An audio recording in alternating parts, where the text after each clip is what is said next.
புகழேந்தர், இன்னொரு முக்கியமான கருத்து, கூட்டணியில் உள்ள அமமுகவின் பொதுச் செயலாளர் டிடிவி தினகரன் வந்து கருத்து சொல்லியிருக்கிறார். என்னன்னா, அதிமுக தனிப்பெரும்பான்மையாக வெற்றி பெற்றாலும் கூட்டணி ஆட்சி என்பதில் எந்த விதமான மாற்றமும் இல்லை என்று அவர் கூறியிருக்கிறார், டிடிவி தினகரன். அப்போ அதிமுகவே தனிப்பெரும்பான்மையோடு வெற்றி பெற்றாலும் கூட்டணி அரசு என்பதே அந்த அதிமுக பாஜக கூட்டணியில் டிடிவி தினகரனும் அதை வலியுறுத்துகிறார். தேமுதிகவும் கூட்டணி அரசு என்பதை வலியுறுத்துகிறது. அங்கு எடப்பாடி பழனிசாமி மட்டும்தான் கூட்டணி அரசு என்பது அதிமுக கிடையாதுங்கிறார். டிடிவி தினகரன் என்ன சொல்றாருன்னு சொன்னீங்க? டிடிவி தினகரன் அது அதிமுக வெற்றி பெற்றாலும், தனித்து பெரும்பான்மையுடன் வெற்றி பெற்றாலும் அங்கு தேசிய ஜனநாயக கூட்டணி அரசு தான், அங்கு கூட்டணி ஆட்சி தான் அடுத்த முறை வருவதற்கு வாய்ப்பு இருக்கிறது என்று ஒரு நேற்று முன்தினம் அளித்த பேட்டியில் சொல்லியிருக்கிறார். அவர் யார் சார்? இல்ல டிடிவி தினகரன் யாருன்னு கண்ணங்கிட்ட கேக்குறேன். யாரு நீங்க? உங்களோட முன்னாள் தலைவர் சார், நீங்க அமமுக இருந்திருக்கீங்க. அவரை கூட்டு வந்து காப்பாத்தி கூட்டு வந்தது புகழேந்தி. சரி. என் கூட அண்ணன் நாஞ்சில் சம்பத்து. சரி. அந்த கூட்டணியில் இவர் யார்? பழனிசாமி கேக்குறாரு, பதில் சொல்லுங்க. ஓபிஎஸும் டிடிவி தினகரனும் இருக்காங்களா அந்த கூட்டணியில? கிண்டலா கேக்குறாரு. நடந்து முடிஞ்சு போன கதைன்னு சொல்றாரு.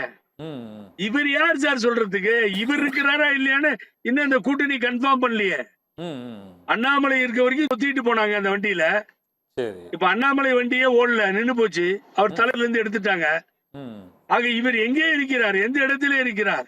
இவர் யார் சொல்லுவதற்கு? தேசிய ஜனநாயக கூட்டணிக்கும் டிடிவி தினகரனுக்கும் என்ன சம்பந்தம்? ஓபிஎஸ்க்கு சம்பந்தம் இல்ல. அப்ப இவர் யாரு? இவருக்கு சம்பந்தம் இல்ல. இவங்க சொல்றது ஏன் நீங்க பெருசா எடுத்துக்கணும்? ஆகவே பழனிசாமி என்ன சொல்லுவார்னு சொல்றேன் சார். ஒரு பெரிய குழப்பமா போயிட்டு இருக்கு. எல்லா செய்தியாளர்கள், பத்திரிகையாளர்கள் இவங்க கூட இருக்காங்கன்னு சொல்லிட்டு இருக்காங்க.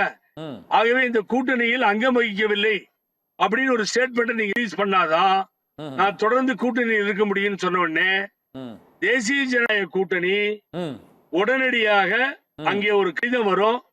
ஓபிஎஸும் டிடிவி தினகரனும் இந்த கூட்டணியில் இல்லை என்பதை அவர்கள் தெரிவிக்கத்தான் போகிறார்கள். இவர்கள் தெருவிலே நிற்கத்தான் போகிறார்கள். தமிழக மக்கள் இதை பார்க்கத்தான் போகிறார்கள். கண்ணன், அவருக்கு கூட்டணிக்கு சம்பந்தம் இல்லை. அவர் யார் பேசுறதுக்கு? ஓபிஎஸ் டிடிவி ரெண்டு பேருமே விலகிடுவான்னு தான் சொல்றீங்க. ஓபிஎஸ் டிடிவி ரெண்டுமே இந்த கூட்டணியில இருந்து தேசிய ஜனநாயக கூட்டணியில இருக்க மாட்டாங்கன்னு சொல்றீங்க.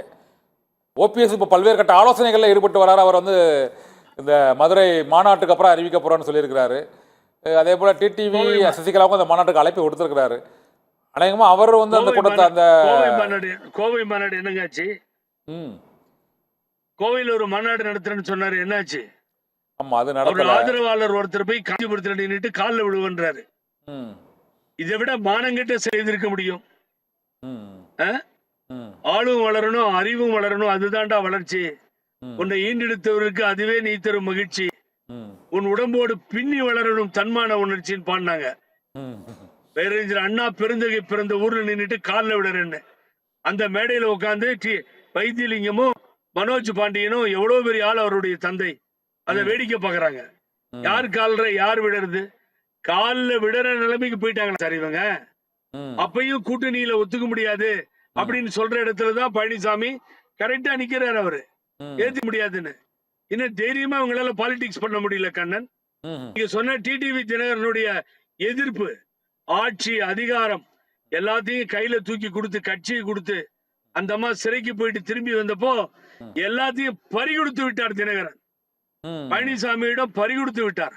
பழனிசாமி அதையெல்லாம் ஆக்கிரமித்து தானே இந்த நடை போட்டு கொண்டிருக்கிறார், ஏமாற்றி துரோகம் செய்து. அப்புறம் அதையே காப்பாற்ற முடியல. அப்புறம் அதையெல்லாம் விட்டுட்டு இப்போ தேசிய ஜனநாயக கூட்டணின்னு படையெடுத்தா எந்த நபர் உங்க காலில் விடுறேன்னு சொன்னாரோ அதை அவங்க ஏத்துக்கிறாங்களா? ஒத்துக்கிறாங்களா? ஆகவே ஒவ்வொரு முறையும் இவர்கள் செய்கின்ற செயல்பாடுகள் பழனிசாமிக்கு உறுதுணையா இருக்கிறது.